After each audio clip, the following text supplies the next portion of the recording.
We could be in California as soon as 2 months. California, here we come. What's the importance of showing real res life? There's so many things that are so important in showing real life. You know, our people are so funny. Like, we probably have the most beautiful culture. So I think that Indigenous representation for now is a big thing. Because growing up, you don't see Native people on TV. This is the first show that's actually written by Natives and has an all-Native cast. So it gives us the chance to kind of do it ourselves, and like show them how it really is, I mean, it's really important because it humanizes us, shows that we're funny, that we're capable of humor, and I think that that's the most important thing, is just showing us as human beings.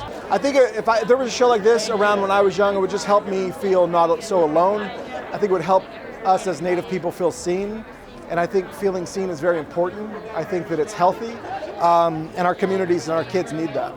In today, 2021, it is very important for Indigenous people to have their own voice, have their own perspectives, and be able to tell their own story without somebody else telling their story for them.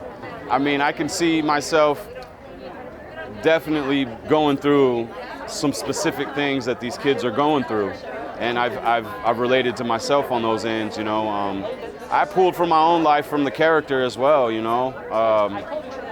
It wasn't that hard to act. It was just really being me, and it was really awesome that the script kind of just fit its way into my real life, and so it wasn't really hard. It just did it. I keep going back to my mom. It's like that's who I care about and who I want to see these stories. She grew up in 48th North Dakota in Standing Rock Reservation, and in Browning, Montana, Blackfeet Reservation, and it's never been portrayed on television. The day in the life of kids on the reservation, and the issues that they go through, the problems, the triumphs they go through, the tribulations they go through. And what's most important is they get to see that Native humor, because it's a special kind of humor. It really is. All cultures have it, but all cultures are very specific in how they portray their humor.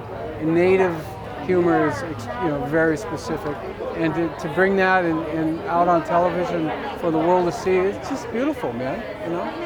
We finally are getting representation, in a different, we're in a different era where people are, taking chances and producing Native content. I've been doing this for a long time, and it's just a beautiful thing to see. Important because there's so many misconceptions, you know what I mean? And exactly, that's the answer. So many misconceptions, so it's important to bring it up, what it's really like. My character's name is Daniel Johnson, right? And he's the 5th res dog. And I know you don't see any pictures of him on the billboards and whatnot, but he's just as important as, Allura, Cheese, Willie Jack, and Bear. I feel like Daniel's the one who really brought them together, really made them the res dogs, made them them. Very important. It gives kids someone to look up to. Not every kid can be, doctor dad, they can't, or lawyer dad, they can't always look up to that. So And Allura Dana is the brains behind the operation, and is the one who organizes the petty crimes that they commit in order to raise funds to leave and make it out here to California, where we are tonight. I think that Indigenous representation in film and television is hugely important, just so that we see our stories reflected back at us, that we see that our voices are important and that our experiences matter.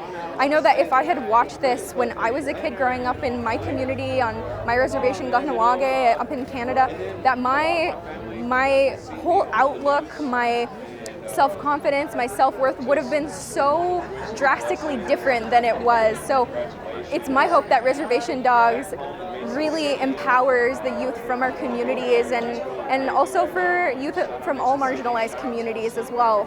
There's such a universality, especially with Indigenous humor, between our communities, and I really believe that humor has been a coping mechanism for us to survive 500 years of colonization, and is one of the main reasons why we're still alive and here and thriving today, is because we we're able to shrug things off a little bit, where we don't let it affect us too personally. And I heard this thing where it's like, if you go onto a Native community and you're not being teased, then they don't like you. I think it's awesome to have this platform to shine light on Native issues and to put it in a comedic sense, because laughter is good medicine, and the world needs that right now. A lot of good medicine. So I don't know. What would you think? I think they're going to touch on a bunch of subjects that a lot of people are going to be like, man, that's going down on the res, and it might inspire some people to actually want to help out more on the res than what the government is doing. And I think a lot of other neighborhoods will relate with different issues that are relatable. Same things are happening on the res, maybe even worse so. So Cheese is a character, you know, who's he's like the little brother of the group. You know, he doesn't really have his own goals or anything. He just kind of follows along, does what he's told, and he might not understand everything 100%, but he's there to support it 100% of the way. Well, I think it's pretty important because, you know, you get to see like kind of like a day in life, like a lot of people. Of course, not all people, but you know, just, you know, seeing people like deal with, like our characters deal with our own problems or come in like their own situations, or like a more realistic take on how reservations are. They're not all like doom and gloom. It's just trying to catch that real essence. I think Sterling Harjo really captured that, Sterling and Taika.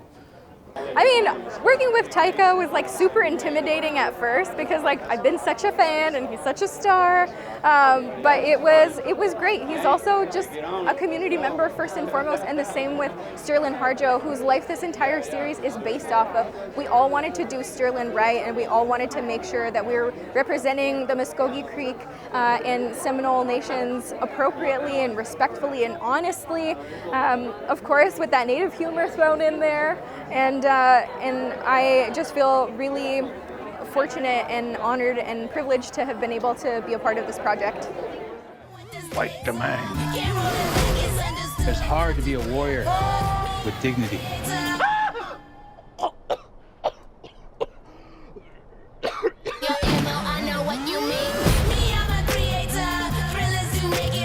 We're making them drop when the Glock go pop, pop, pop. Bullets can't be stopped, that let them in chop when the Glock go pop, pop, pop. You better believe we shutting down shop when the Glock go pop, pop, pop.